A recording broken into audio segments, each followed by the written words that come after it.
তাদের গ্রামের মেয়ের ওপর নৃশংস অত্যাচারী ভেঙে দিয়েছে ধৈর্যের বাঁধ। প্রতিবাদে গর্জে উঠে রাস্তায় নেমেছেন বিদ্যুৎজনেরা। এদিন কামদুনি থেকে কলকাতায় এসে নাগরিক সমাজের সেই মিছিলে পা মেলালেন কামদুনি গ্রামের বাসিন্দারাও।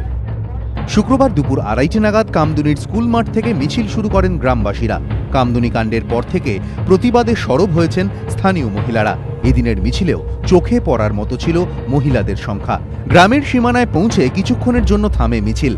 সেখান থেকে অধিকাংশ মহিলারা ফিরে যান গ্রামে। ম্যাটাডোরে করে কলকাতার উদ্দেশ্যে রওনা দেন বাকিরা।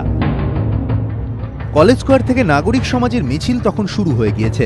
তার কিছুক্ষণের মধ্যেই ওয়েলিংটন চত্বরে পৌঁছে যান কামদুনির বাসিন্দারা। সেখানেই দাঁড়িয়ে অপেক্ষা করেন তারা। নাগরিক সমাজের মিছিল সেখানে পৌঁছানোর পর তারাও পা মেলান সেই মিছিলে। প্রকাশ সিংহ, এবিপি আনন্দ।